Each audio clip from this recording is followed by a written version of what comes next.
Imagine you are driving down a highway at night. You glance at your rearview mirror, and what you see, there is a monstrosity that shatters your very sense of reality. On the asphalt, enveloped in pitch-black darkness, something is chasing you, sliding as smoothly as a shadow, yet moving at an unnerving speed. It has the body of a dog, but from the neck up, it bears the face of a human being. The story I am about to tell is about a strange entity. Born in an era when Japan woke from its dream of economic prosperity and began to be tormented by deep social unrest, it is distinct from simple fairy tales or ancient folklore. It is a modern mutation, etched deeply into the hearts of people through a mixture of rapid technological progress, a vague fear of that progress, and an opaque sense of the future. This is the urban legend of the Jinmen-ken, the human-faced dog. In the early 1990s, the Japanese archipelago faced the unprecedented collapse of the bubble economy. The glamorous consumer culture of the past vanished. Companies went bankrupt, one after another, and many lost their jobs. A sense of hopelessness clouded society.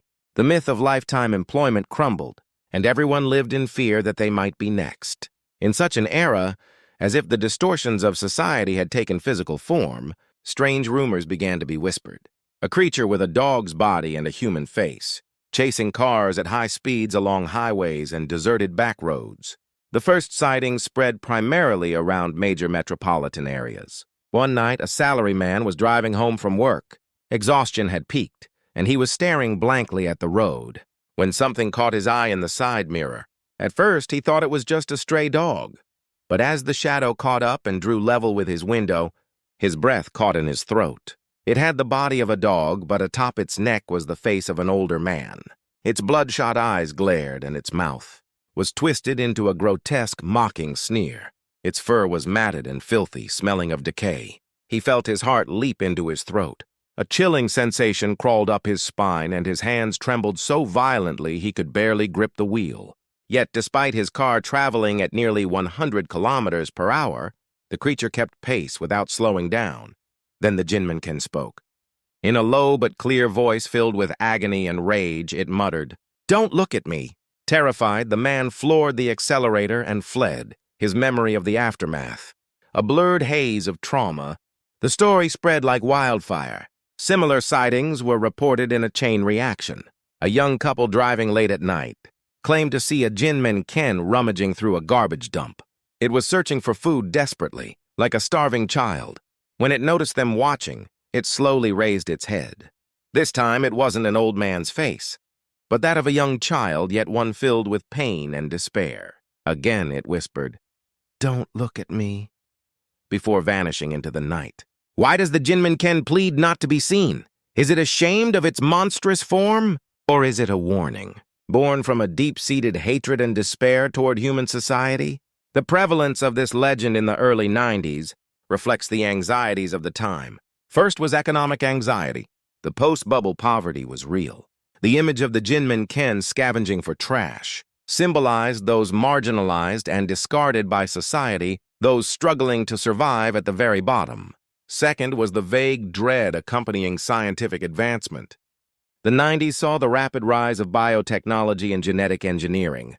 While research into cloning and GMOs progressed, so did ethical concerns. The fear of playing God and the potential for a scientific catastrophe created the perfect soil for the Jinmen-ken to grow.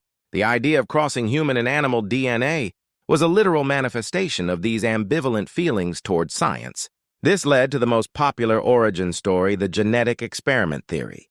The theory suggests that in a secret research facility, perhaps hidden in the mountains or an abandoned factory, scientists conducted forbidden experiments to merge human intelligence with canine physical prowess for military or medical purposes. But the experiment failed. These monstrosities either escaped or were clandestinely discarded, only to survive and haunt the fringes of human civilization. The birth of Dolly the sheep in the mid-90s only reinforced the public's belief that such horrors were no longer confined to science fiction. Other theories emerged as well. The grudge theory suggests the Jinmen-ken is the reincarnation of someone who died, a tragic death on the highway, their soul possessing a dog. The alien theory posits it as a failed biological experiment by extraterrestrials. Regardless of the origin, the Jinmen-ken serves as a mirror, reflecting the shadows of modern society. Its ability to run at 100 km/h defies biology, marking it as something supernatural. Its plea, "Don't look at me," stirs not just fear in the listener, but a profound sense of guilt. It makes us wonder, have we, as a society, committed an irreversible sin? The legend of the Jinmen Ken did not fade away. It became an icon in Japanese pop culture. Appearing in manga, anime, and games, it evolved from a mere monster into a complex symbol of loneliness and social victimization. If you are driving on a highway at night and feel a sudden chill, if you see a shadow by the roadside that doesn't look quite like a dog, what will you do? Will you look away? Or will you listen to what that aberration is trying to tell you? The Jinmen Ken is not a story of the past. It continues to ask us, where is the line between science and ethics? How do the distortions of society manifest?